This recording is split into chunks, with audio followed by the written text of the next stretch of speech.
Hello everyone, welcome to LearnMate Academy. I am Manaka Sundosh, your online teacher.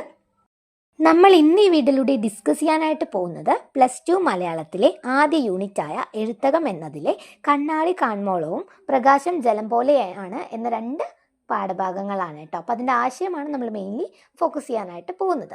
So നമുക്ക് വീഡിയോയിലോട്ട് പോവാം. അതിന് മുമ്പായിട്ട് എനിക്ക് പറയാനുള്ളത്, ആദ്യമായാണ് നിങ്ങൾ ഈ ചാനൽ കാണുന്നതെങ്കിൽ തീർച്ചയായും സബ്സ്ക്രൈബ് ചെയ്ത് സപ്പോർട്ട് ചെയ്യണേ. അതോടൊപ്പം തന്നെ നമ്മൾ ഈ ഒരു ചാനലിൽ ഓൺലൈൻ ട്യൂഷൻസ് പ്രൊവൈഡ് ചെയ്യുന്നുണ്ട്. സോ ഇൻട്രസ്റ്റഡ് ആയിട്ടുള്ള സ്റ്റുഡൻസ് ആണെങ്കിൽ തീർച്ചയായും കോൺടാക്ട് ചെയ്യണം. 7012787895.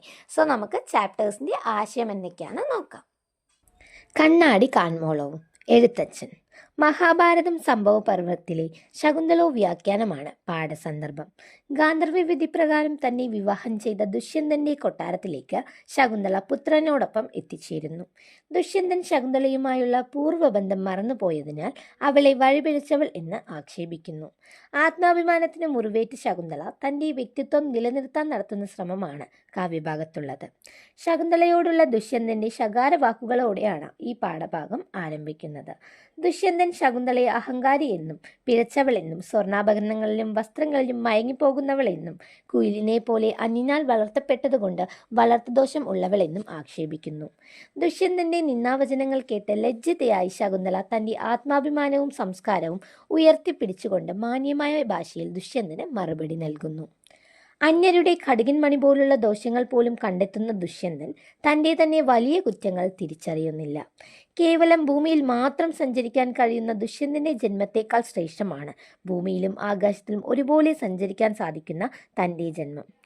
മേരുപർവ്വതവും കടുകും തമ്മിലുള്ള അന്തരം നമ്മൾ തമ്മിലുണ്ട്.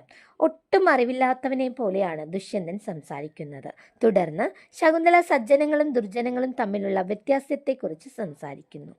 സ്വന്തം വൈരൂപ്യം തിരിച്ചറിയാത്ത ദുർജനങ്ങൾ എപ്പോഴും മറ്റുള്ളവരുടെ കുറ്റങ്ങൾ പറഞ്ഞു നടക്കും. തെളിഞ്ഞ വെള്ളത്തിൽ കുളിച്ചാലും വീണ്ടും മണ്ണിൽ കുളിച്ച് സന്തോഷം കണ്ടെത്തുന്ന മതയാനിയെ പോലെയാണ് ഇക്കൂട്ടർ. ഇത്തരത്തിൽ സത്യധർമ്മങ്ങൾ പേടിക്കണം. പണ്ഡിതന്മാർ ശുഭാശുഭ കാര്യങ്ങൾ പറഞ്ഞാൽ അതിൽ നിന്ന് അശുഭം മാത്രമേ ദുർജനം ഗ്രഹിക്കുകയുള്ളൂ. എന്നാൽ മനസ്സിൽ നന്മയുള്ളവർ നല്ല കാര്യങ്ങൾ ഗ്രഹിക്കും. പാലും വെള്ളവും കലർത്തി നൽകിയാൽ അതിൽ നിന്നും അരയനും പാൽ മാത്രം വേർതിരിച്ച് കുടിക്കും പോലെ. പ്രകാശം ജലം പോലെയാണ്. Gabriel Garcia Marquez. കടലും കപ്പലും വള്ളങ്ങളും ധാരാളമുള്ള തുറമുഖ നഗരമാണ് കാർജിനെ. ഈ കഥയിലെ പ്രധാന കഥാപാത്രങ്ങളായ ടോട്ടോ, ജോവൽ എന്നീ കുട്ടികൾ കുട്ടിക്കാലം ചെലവഴിച്ചത് അവിടെയാണ്.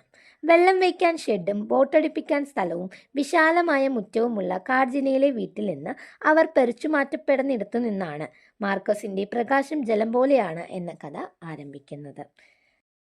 ഇപ്പോൾ അവർ യൂറോപ്യൻ പരിഷ്കൃത നഗരമായ മാഡ്രിഡിലാണ് താമസിക്കുന്നത്. ഒരു വലിയ ഫ്ലാറ്റ് സമുച്ചയത്തിലെ 5ാം നിലയിലെ അപ്പാർട്ട്മെന്റിൽ അച്ഛനമ്മമാർക്കൊപ്പം കഴിയുന്നു. കടൽ മുറ്റത്തിന്റെ വിശാല വിസ്തൃതിയിൽ നിന്നും ഫ്ലാറ്റിന്റെ കൃത്യചതുരത്തിലേക്കും നിശ്ചലതയിലേക്കും കുട്ടികൾ എത്തിച്ചേർന്നിരിക്കുന്നു. ഈയൊരു പ്രവാസത്തിന്റെ സംത്രാസത്തെയാണ് കഥാകാരൻ കഥയിൽ അടയാളപ്പെടുത്താൻ ശ്രമിക്കുന്നത്. ഫ്ലാറ്റിലെത്തിയ പാടെ അവർ മാതാപിതാക്കളോട് ആവശ്യപ്പെടുന്നത് ഒരു തുഴവെള്ളമാണ്. ഫ്ലാറ്റിനകത്ത് അകപ്പെട്ടു പോയപ്പോഴും തങ്ങളുടെ ജീവചോദനങ്ങൾ കൈവിടാൻ കുട്ടികൾ തയ്യാറാവുന്നില്ല എന്നാണ് നാം മനസ്സിലാക്കേണ്ടത്. ഫ്ലാറ്റിൽ വെള്ളം തുഴയാൻ ഷവറിൽ നിന്ന് വരുന്ന വെള്ളമല്ലേയുള്ളൂ എന്ന് അമ്മ മറുപടി പറയുന്നു. പഠനത്തിൽ മികവ് പുലർത്തി സമ്മാനം വാങ്ങിയാൽ തുഴവെള്ളം വാങ്ങിച്ചു തരാമെന്ന് മാതാപിതാക്കൾ ഒരുമിച്ച് വാഗ്ദാനം ചെയ്യുന്നു. കുട്ടികളുടെ മനസ്സ് നിറയെ തുഴവെള്ളവും കടലും ഒക്കെയാണ്. ഭൂതകാലത്തിലെ ആ സൗഭാഗ്യങ്ങൾ തിരിച്ചെടുക്കാൻ അവർ പരിശ്രമിക്കുന്നു. നന്നായി പഠിച്ച് അവർ സമ്മാനം വാങ്ങുന്നു. പിതാവ് വാഗ്ദാനം ചെയ്ത പോലെ തുഴവെള്ളം വാങ്ങിക്കൊടുക്കുന്നു. ഫ്ലാറ്റിലെ കാർഷെഡിലാണ് തുഴവെള്ളം കൊണ്ടുവച്ചത്. പിന്നീട് കൂട്ടുകാരുടെ സഹായത്തോടെ 5ാം നിലയിലെ അപ്പാർട്ട്മെന്റിലെ മുറിയിലേക്ക് വള്ളത്തെ വലിച്ചു കയറ്റി. ഒരു കവിതാ ചർച്ചയ്ക്കിടയിൽ സ്വിച്ചിൽ തൊട്ടാൽ പ്രകാശം വരുന്നത് എങ്ങനെ എന്ന് അച്ഛനോട് ടോട്ടോ ചോദിക്കുന്നു. ടാപ്പ് തുറന്നാൽ ജലം ഒഴുകുന്നത് പോലെ സ്വിച്ച് തൊട്ടാൽ പ്രകാശം ഒഴുകുമെന്നൊരു ഭാവന അയാൾ അവതരിപ്പിക്കുന്നു. പ്രകാശം ജലം പോലെയാണ് എന്നാണ് അച്ഛൻ നൽകിയ വിശദീകരണം. ഇവിടെ മുതലാണ് മാജിക്കൽ റിയലിസം എന്ന രചനാ സംഗീതത്തെ മാർക്കോസ് പ്രയോജനപ്പെടുത്തുന്നത്. അച്ഛനല്ല, അഖ്യാതാവ് തന്നെയാണ് കഥയിൽ പ്രത്യക്ഷപ്പെട്ട് ടോട്ടോയുടെ മനസ്സിനെ മാന്ത്രികതയിലേക്ക് നയിക്കുന്ന വായനയും ഇവിടെ സാധ്യമാവുന്നത്. പ്രകാശമുള്ള ഒരു വിളക്ക് കുട്ടികൾ പൊട്ടിക്കുന്നു. സ്വർണ്ണപ്രകാശം മുറിയാകെ ഒഴുകി. പ്രകാശജലത്തിൽ കുട്ടികൾ വെള്ളം തുഴയുന്നതായി ചിത്രീകരിച്ചിരിക്കുന്നു. തങ്ങൾക്ക് നഷ്ടപ്പെട്ടു പോയ പ്രകൃതിയെ വീണ്ടെടുക്കുകയാണ് ഇവിടെ കുട്ടികൾ. യഥാർത്ഥത്തിൽ മാഡ്രിഡിനെ കാർജിനയാക്കി മാറ്റുകയാണ് അവർ. ഈ ഒരു 2 ലെസൻ്റെയും ആശയം മനസ്സിലായി എന്ന് കരുതുന്നു. അതുപോലെ തന്നെ നമ്മുടെ ചാനലിൽ ഒരു വാട്സപ്പ് ഗ്രൂപ്പ് കൂടെ ക്രിയേറ്റ് ചെയ്തിട്ടുണ്ട്. സോ ഇൻട്രസ്റ്റഡ് ആയിട്ടുള്ള സ്റ്റുഡൻസ് ആണെങ്കിൽ തീർച്ചയായും ജോയിൻ ചെയ്യണം. ലിങ്ക് ഞാൻ ഡിസ്ക്രിപ്ഷൻ ബോക്സിനകത്ത് കൊടുക്കുന്നുണ്ട്. വീഡിയോ ഇഷ്ടമായെങ്കിൽ തീർച്ചയായും ലൈക്ക് ചെയ്യണം, ഷെയർ ചെയ്യണം, സബ്സ്ക്രൈബ് ചെയ്യണം. അടുത്തൊരു വീഡിയോയുമായി നമുക്ക് വീണ്ടും കാണാം.